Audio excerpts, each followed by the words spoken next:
Thanks very much for coming. I've just got about a dozen slides to show you. I'll just tell you a little story about housing. I should start off by saying I'm not the world expert on housing in Oxfordshire. I left Oxfordshire 26, 27 years ago, and I came back last year. I have written a book a year ago on housing. I can tell you a lot about Sheffield and housing. But I can tell you acutely what it's like to try to move a family and house them in Oxford, which, even though I spent a lot of time looking at housing and housing prices and so on, I didn't realise how difficult that would be. And I know this county and this city, which is probably the only reason I'm actually here. Because if I was a normal new hire at Oxford University, I'd probably be looking to leave right now, because I wouldn't have managed to have housed myself. Stuart asked me to produce some stats for you at the beginning, so I produced these things of the average house, and of course there isn't an average house, but the Zoopla average house in Witney rose by £37,000 last year to hit the heady heights of 348,000. I checked it this morning, and of course these things are based on very low numbers, this morning it was 418,000.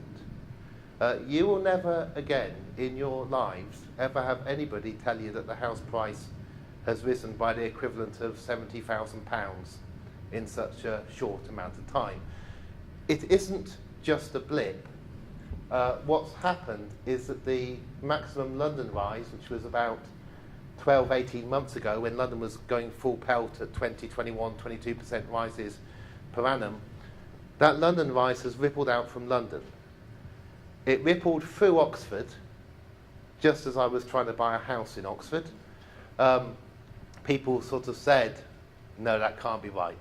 That's 100,000, 200,000 more than it should have been, or more than it was 2 years ago. And that house price ripple from London is now moving through West Oxfordshire. Now, right in the very heart of London, house prices have gone down ever so slightly in the last couple of months. So your Chancellor, whose main job, you may not have noticed this since becoming Chancellor in 2010, his main job has been to hold up house prices. He has spent more taxpayers' money on holding up house prices than on anything else. He did a whole series of policies, of which by far the biggest was Help to Buy. Help to Buy was committing up to 130 billion of taxpayers' money to guarantee mortgages so that banks and building societies will lend to people that they otherwise would not choose to lend to because the risk is too great. Help to Buy itself wasn't enough, so he changed the rules. He changed the rules, I think, on stamp duty, and he's changed the rules very recently, allowing people to buy with their annuities in a few weeks' time.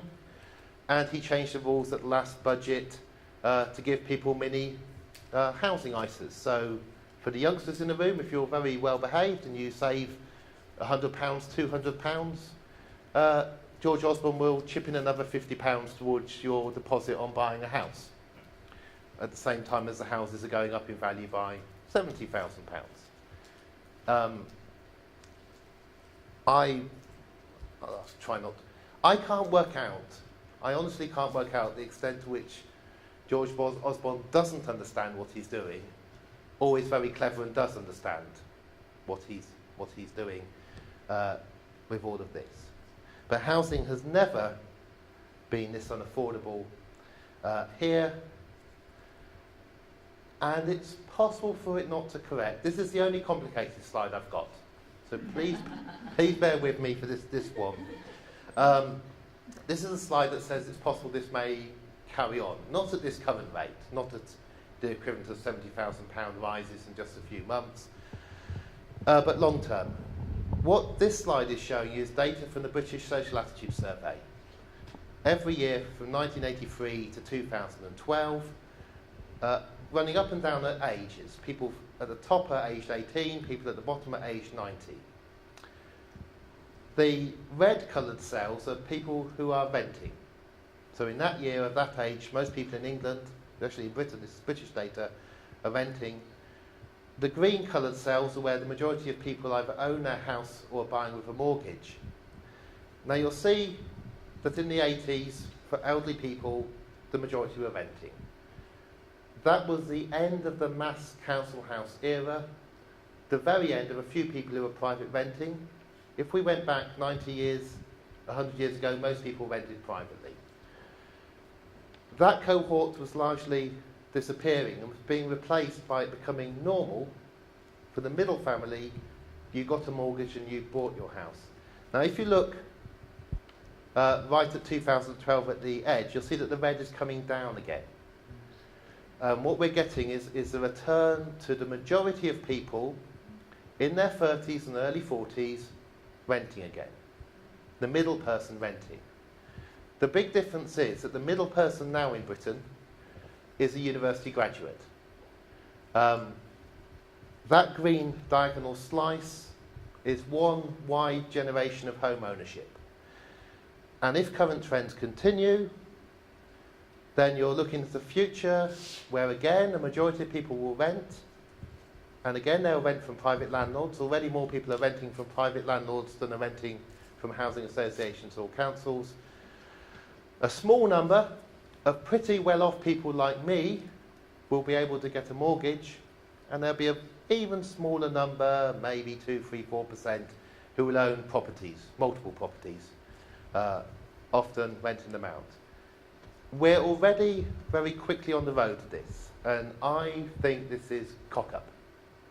Because if you were planning to have this transformation back to the 1920s and 30s, you'd have done it a bit more subtly and a bit more slowly. What happened was, when the housing market crashed in 2008, the number of transactions on the market halved across the country. People simply couldn't get mortgages, they couldn't move by selling or buying a house. So what they did is they rented. You had to rent if you were going to move, and investors began to buy at slightly lower rates. The investors found that they could charge higher and higher rents. And with the rents that they were getting, they're able to buy another house, another house, and another house. As they bought, so it's landlords mainly buying now in Oxford, as the investors bought, they pushed the house prices up, making it even harder for people to buy, so more people come to rent, so the rents can come up. By last year, the Government's Commission for Social Mobility and Child Poverty had discovered that a quarter of all families in England with children were in private renting. We have a small private rented, or we had a small private rented sector. We acknowledged it was too small. We wanted it to get bigger, particularly bigger for students and young people and young professionals so they could move around the country. There was never any intention for this private rented sector to become the sector you'd go into when you had a baby. That wasn't the aim, wasn't the stated aim of the policy.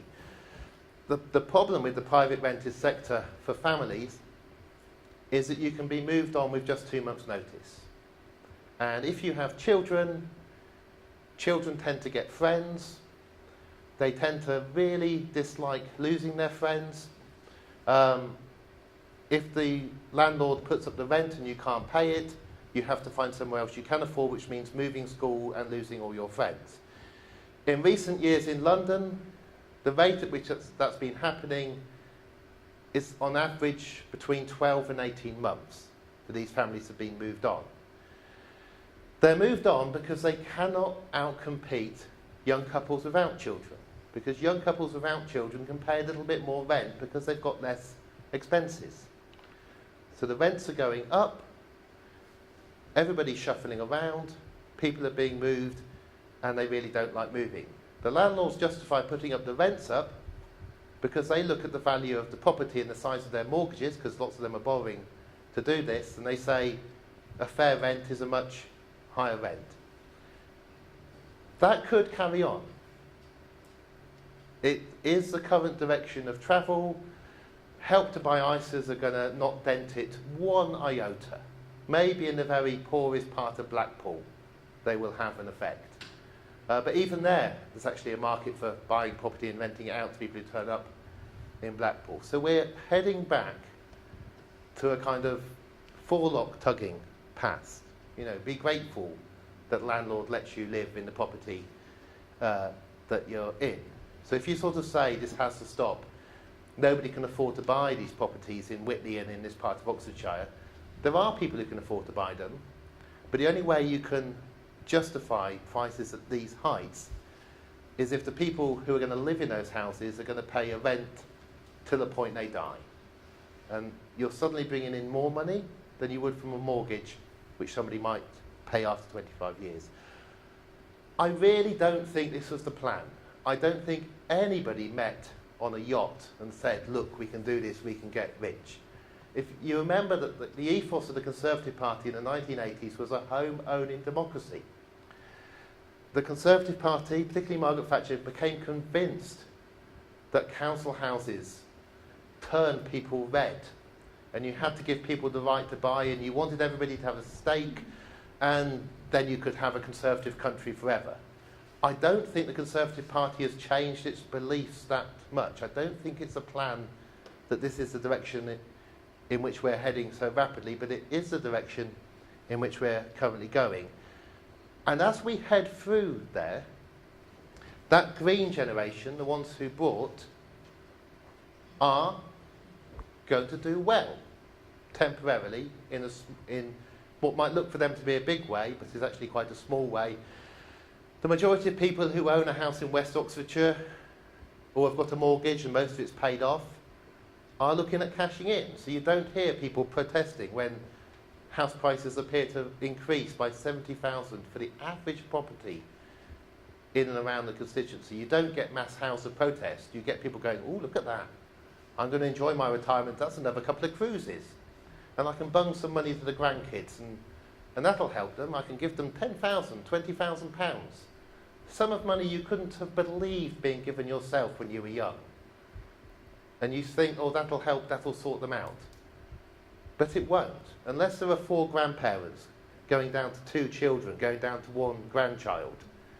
In which case, yes, a lot of money will funnel down to them, if you don't go on the cruises, that is.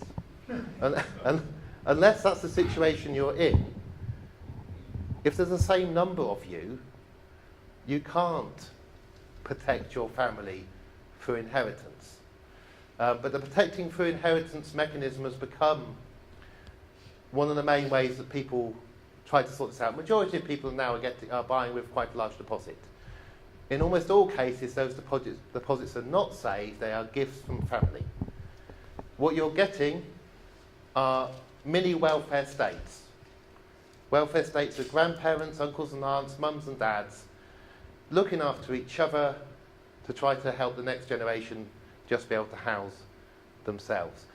One big problem of that, and it exacerbates the landlord problem, is that to do that, if you are sitting in a large property here, maybe a property that's a bit too large for you and it costs a bit too much to heat, in the interest of your family, it's worth you hanging on for longer in that property as it goes up in value, because you can give them more later. When everybody starts doing that, you end up with lots and lots of underused property.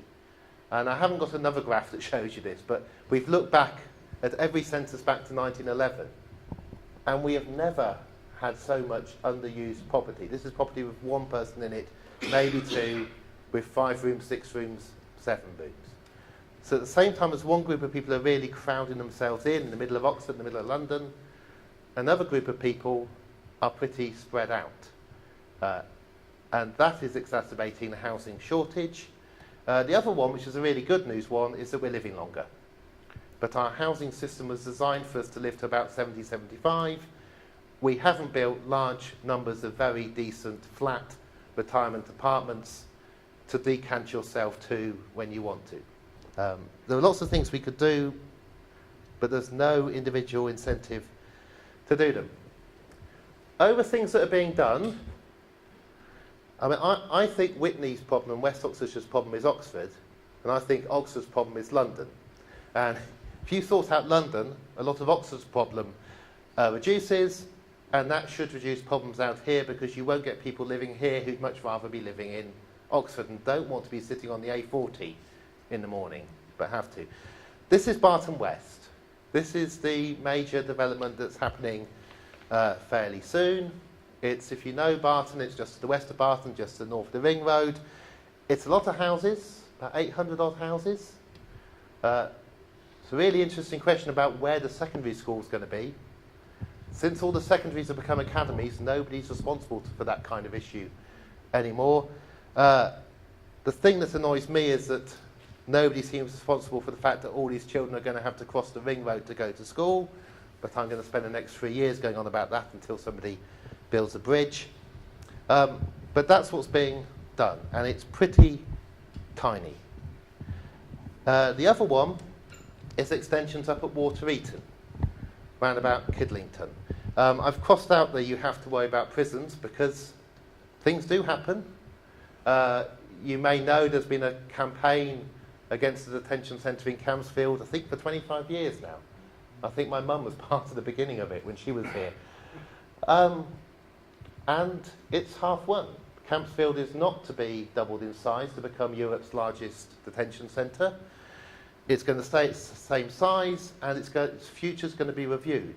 So we might actually get Campsfield going, because you really can't use, apart from any other objections you might have to detaining people who actually haven't broken the law, using land just north of Oxford for a prison isn't necessarily great. But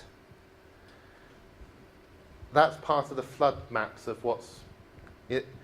Oxford, apart from West Barton, which at least is slightly high, the new housing is north near the river and south, not that far from the river. For some reason, I'm beginning to work out what it is, but for some reason, east and west off the floodplain isn't allowed. North and south extension is allowed. I'm sceptical, you can tell from my tone of voice about all of this, because I've just spent 28 years moving around the country. Places like 10 years in Newcastle, 10 years in Sheffield I've lived, where they've been building houses. And I come back down to Oxford and come and look at the map and find that they've been building hardly any at all, a little extension to Blackbird Leys, a tiny little bit in Misinghurst, but nothing at all. In general, I've written a book called All That Is Solid About Housing. I wrote most of it in Sheffield. A lot of what the book says is that we don't need huge amounts of building. We need to use our existing stock a lot better and certainly stop using it worse and worse and worse. But our population is going up. We are lucky to have our population going up. You can't have a population going up without having a plan about how to house these extra people, and you need to look at where they're really wanting to live. And where the bulk of them want to live and be is London, and after London, the kind of place they want to be is Oxford. All industries in Oxford are growing, not just the education, the 2 universities and the schools, the hospitals. And the hospitals are looking at substantial growth to come because it's an ageing population. And you can look at the publishing industry in Oxford, you can even look at the car industry. The high-end car industry is growing. Or if you look at BMW, it's 1% of all our manufacturing exports from the country come from Cowley. Just 3,000 people working there. It's the most economically successful city you're next to in the country. It's a kind of economic dream when you look at what it is across expanding. It's also, Oxford is now over a quarter overseas born and accelerating. It's the most cosmopolitan city in the country. Maybe not quite as much as London, but it's cosmopolitan. I'll just do one little survey here because I do this in Oxford all the time. Can you put up your hand if you were born in this constituency in West Oxfordshire? Let's get an idea. 1, 2, 3, 4, 5. That's good. That's actually the highest I've had in a year and a half of giving public talks in many different parts around the city. This is a migrant place. Almost everybody is a migrant. The reason for putting Carfax up there is that if you are thinking about trying to sort out housing and to produce some more houses, you've got to worry about transport. The roads are full. The roads really are full. We can talk about building new roads and the problems about building new roads, but they are full. Somebody suggested in the 1960s that all the roads from Carfax should be made one way outwards, which would work. But if Oxford is going to take more people who want to be in Oxford, so that the 40,000 people who drive to the park and rides on the edge of Oxford every day don't have to drive to the park and rides, it will have to sort its transport system out as well. Whenever you're talking about housing, you're talking about housing and transport. The current policy in the county is largely to expand villages, 100 houses on the edge of this village, 100 houses on the edge of that village, causing enormous upset and generating incredible amounts of political activity. You've never seen the amount of effort that people will go to. The signs they're put up on the edge of the village saying no more houses here. And if only you could galvanise all that political energy and just ask the people who say no houses here to also campaign for where they want the houses to be, it would be useful. So Oxfordshire's plan is expand the villages and expand the county towns and have 2 garages or 2 parking spaces of each one, and don't worry about the A40 and the A34. Somehow they'll all be okay. This slide is old. This is from the centre of cities, and the crucial column is the first one. I mean, old, it's less than a year old. A year ago, the centre of cities worked out that the average Oxford house price was 14.9 times the average Oxford income. It's now 16.1. When I arrived in the city 18 months ago, it was 9 to 1. Can you imagine trying to buy a house while that's going on? It's higher than London because London gets London-weighted salaries, whereas Oxford doesn't. But Oxford salaries are higher than salaries out in West Oxfordshire on average. And it can fool you, that kind of ratio can fool you, because you can say, oh, it's a few houses in North Oxford dragging it up. But the city have produced a map for the whole city, just showing you how Littlemore's unaffordable, Barton's unaffordable now. Bits of Blackbird Leys aren't yet, but give it another 6 months. And that's where we're heading. Greenbelts. Greenbelts are fairly key. Greenbelts, and it's a Green Party, so I think Green Party really ought to take on Greenbelts. They are the party most qualified to say what to do about Greenbelts. Greenbelts were a brilliant thing when they were introduced, but they were introduced at a time when we didn't understand things like flooding. The flooding actually means there's more areas that are naturally green than we had thought. And the Greenbelts are now not particularly green because they're forcing very large numbers of people to commute over the Greenbelts. 5,000 people at the moment from Oxford to London are going across that Greenbelt every day. The majority, I think, by bus and car, which is a lot of emissions. This is before we do that really clever thing in a few months' time of open that second station up at Water Eton.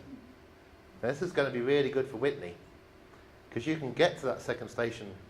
You might have to sort of crawl for half an hour through the traffic jam. But you can buy a house here, nice house out in the countryside, get in your car, drive to the big car park at Water Eton, get in your train, 1 hour direct to Marylebone. And then you can walk 100 yards to your office in Harley Street, because that's where Marylebone Station is. It isn't any old London station that we've connected ourselves to. That is about the hitters. Part of the reason for the prices rising up at the top and around here is that people have realised that that's hitters, so we're going to have many more people going across to London. At the same time, London prices have just done the most amazing thing.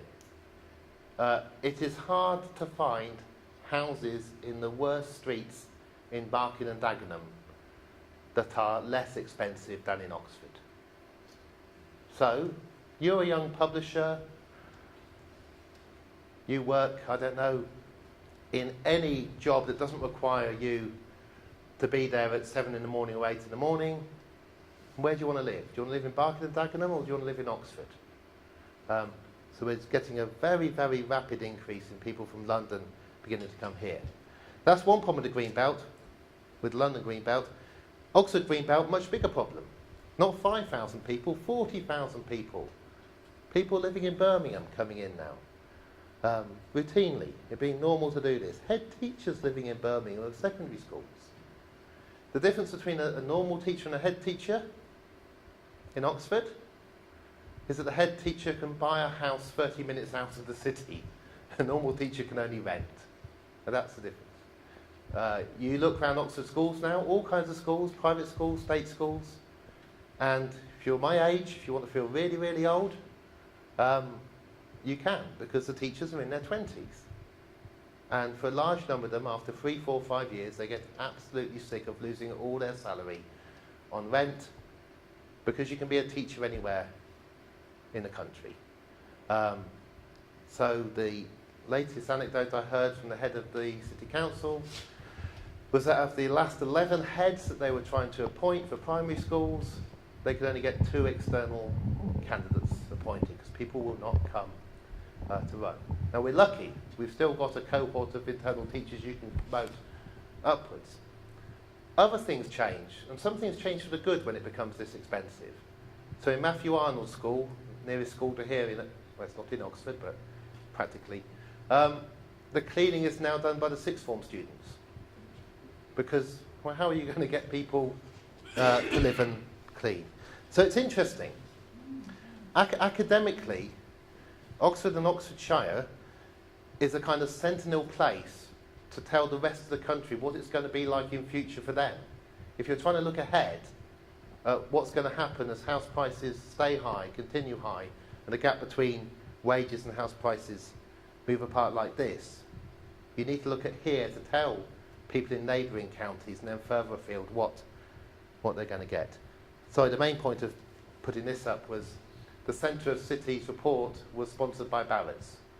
A whole lot of people have got their eyes on this, and I have a lot of worry. I'm not too worried that things won't happen. I think things are going to happen. I have a huge amount of worry that things will happen without enough scrutiny very, very quickly, and some people may become very wealthy very fast, and we may not get something that's for the general good as a result of this. Going back to Oxford, or trying to say that Oxford is part of the solution to your problems, that's a 3 and a 5 mile ring. These are distances which are cyclable from Carfax. I'm not suggesting we build over Whiteham Woods or anywhere, but it's a very, very, very constrained city. There's the mix of jobs. It is not just education. You'll see in Headington far more people in health and social work than in education. You'll see the manufacturing in Cowley. You see the large other sections. There's lots and lots going on, lots of people, lots of opportunities. You could try and reduce the opportunities. I mean, you could say, let's make Oxford be a bit more like Windsor with the castle and that school where they wear those frock coats. And in a way, we almost are a bit like Windsor. We've got old buildings and we've got people wearing funny clothes for the tourists to take photographs of, including me. I get to wear these sometimes. But I don't think fossilising it is a particularly good option, but it's an option. Other options. There's 2 maps here, getting towards the end of this. My favourite map is that circular map. That circular map is the 1927 plan for the city of Oxford. It's the old and ancient plan for the city of Oxford. It's circular because back in 1927, the modal form of transport was walking or cycling. In fact, that was the modal form of transport when I was growing up in Oxford in the 1970s and early 80s. I had to wait for the men who were cycling 4 abreast at the car plant to stop before I could actually cross the road. This has been a cycling city for a long time. Now the people cycling are generally richer. The same thing is happening in London, but Oxford's a cycling city. So that was the 1927 plan. You'll see the plan was for a larger city than the city we've got. The plan got some things wrong. Those green areas are what they thought the extent of the floodplain was. You'll see they were slightly over-enthusiastic. The floodplain is wider than that. They were going to put a major arterial road right through the middle of Old Marston, if any of you know it well, which didn't happen. But the plan was to have housing out to east and west, off the floodplain, on the hill, where there's currently a golf course.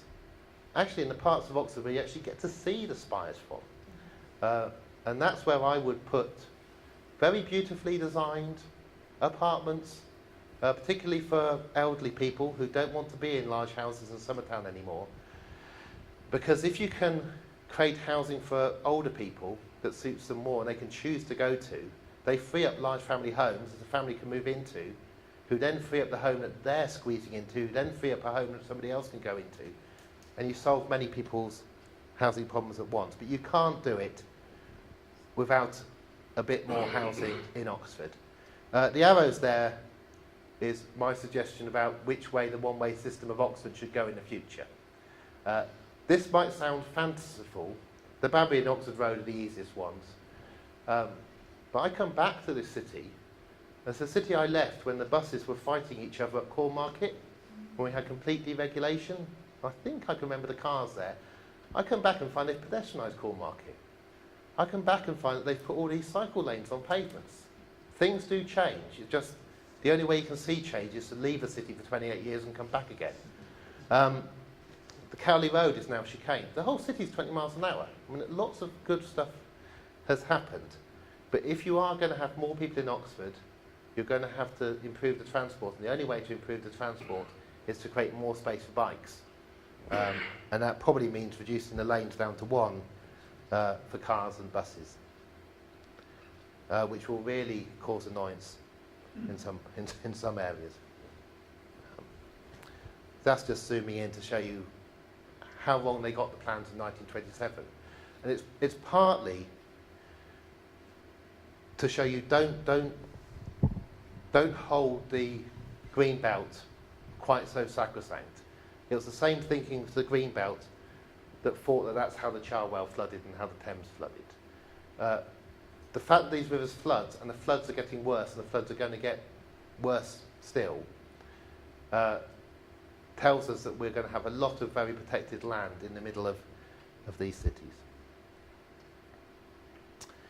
That's the commuting numbers, if you just want to see them, but they are large. They tell you how many people are driving, mainly to the edge.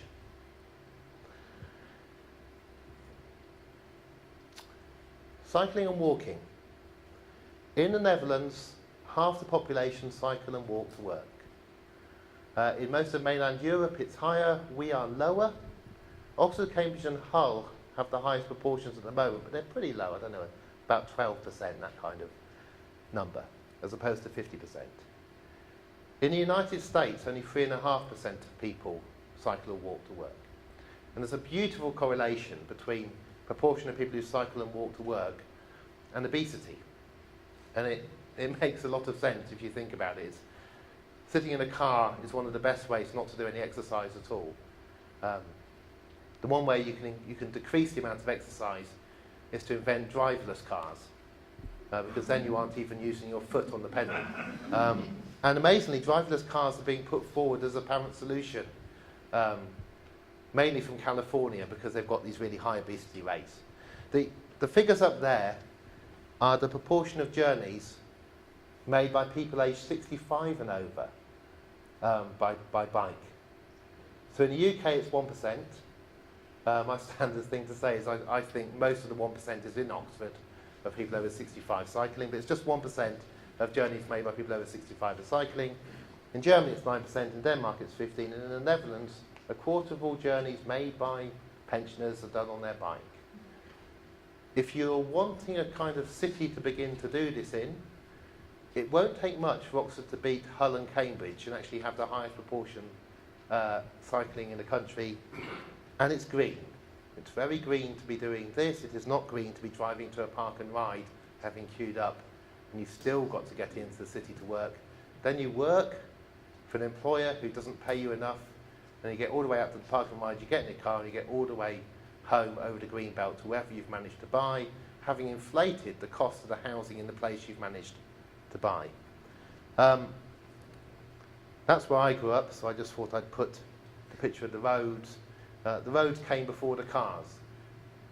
Cars are a recent thing. If you're talking about an historic county, an historic city, cars really are a pretty recent thing. I'm not completely against cars. I have a car. Occasionally I have to use it. I'm lucky that I don't have to use it most days. But any expansion that relies on cars is going to cause trouble. And if you believe that more roads is a solution, the best place to try to build a road, if you want to maximise road protests, is Oxfordshire. Because then the road protesters don't have to travel all the way down to Newbury or wherever. They can just go back to mum and dad's house in Oxford for the night if it gets a bit cold. And it's road protesters that have stopped quite a lot of road schemes because they're now putting the cost-benefit calculations for them. Okay, tiny bit on politics. Let's get into it very near the end. This is the index of multiple deprivation. This is a map of it. The red areas are the poor areas, apart from Merton and Oriel College, where the statistician simply got it wrong in the centre of Oxford. But the red areas are the poor areas. The green areas are better off. You can see your 4 wards in the middle of Witney, which are a bit more normal, which gets very annoyed when everybody says how affluent Witney is. But they're still nothing like the areas in Oxford. And the dark green is most affluent 10th of the population. And if you're trying to predict politics, these are the things that really predict voting. The only reason that Oxford East is Labour is the red areas. Bit of a tradition and other things, but it's the red areas. Oxford West is marginal, Liberal Conservative, because it's not quite dark green enough not to be. And over here, somebody very rudely put it, you could dress up a monkey in a blue suit and they'd be voted for. And it's the dark green. It's the dark green that causes that.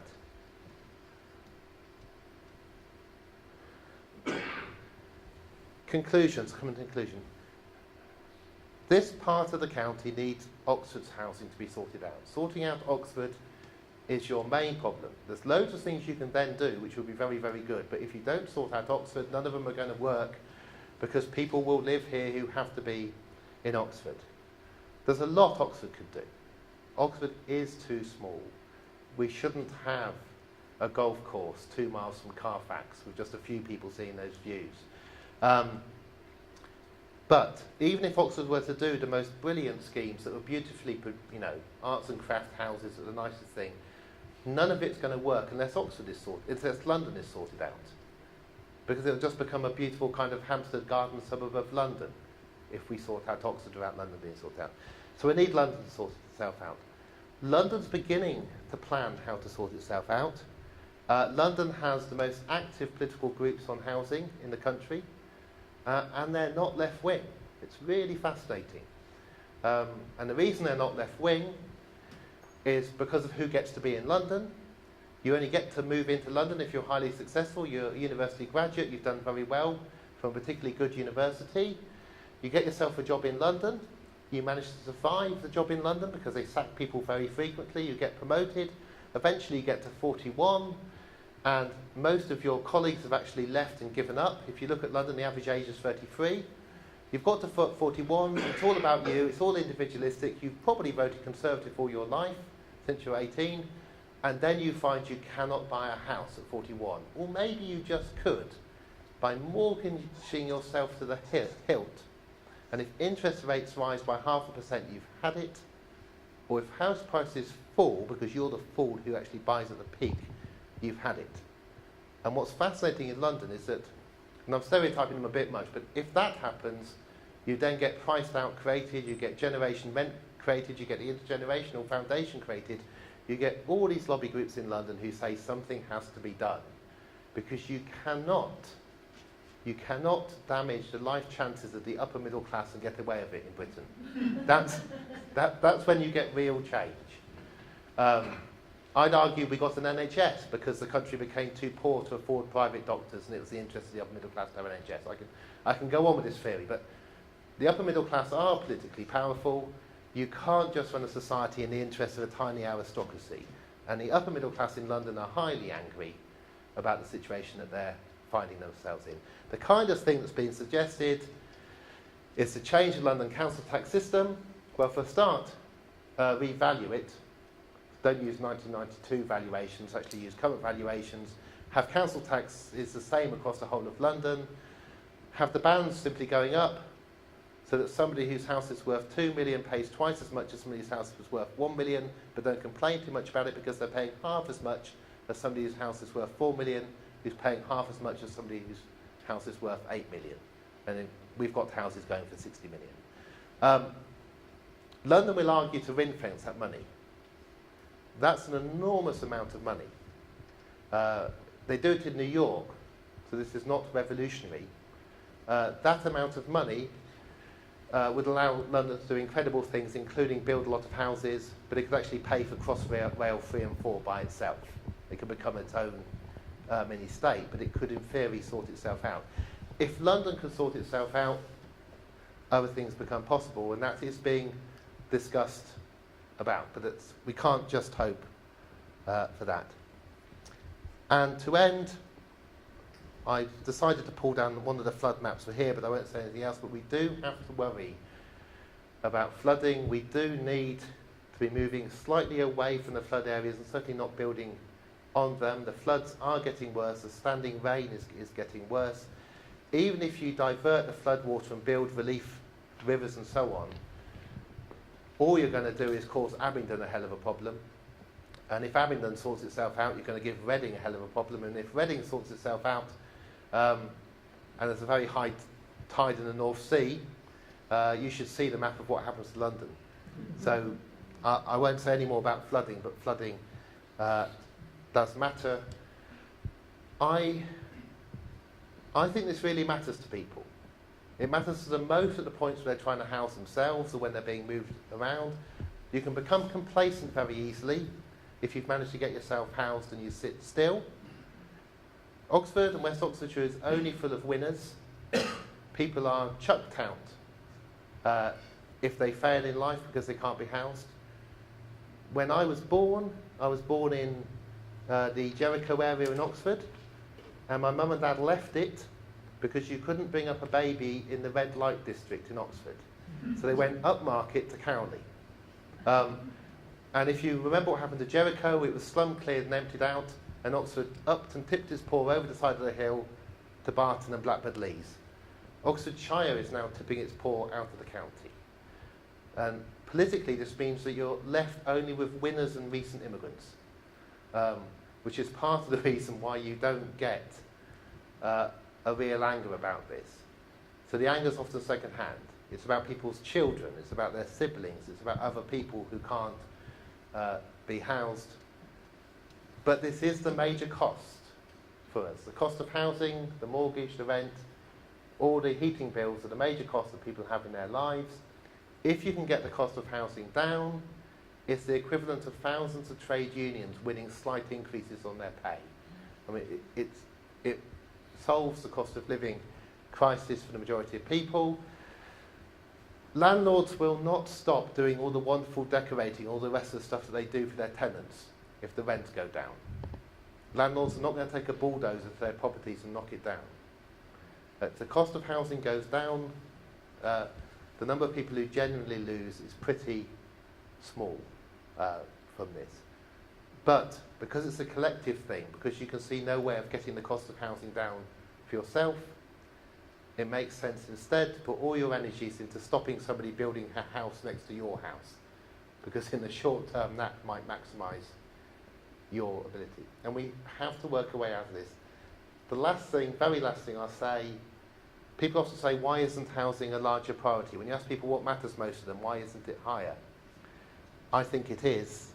I think that when people say, as they've said at every general election apart from 2010, that the biggest political issue for them is immigration, what they're actually talking about is housing and their own standards of living. But they've been taught to blame all of this on other people coming. The only reason immigration wasn't the major issue in 2010 was the largest economic crash that we'd ever measured managed to get the population to just tip the economy over immigration as the thing we worried about most in 2010. And I think housing's there in people's consciousness, but they express it by talking about how terrible immigration is, because they equate that to how expensive it is to live in a country, because they assume it's the people coming in who are making the housing cost so much whereas it's mainly the way we've come to arrange our housing and how we're housed. Thank you very much.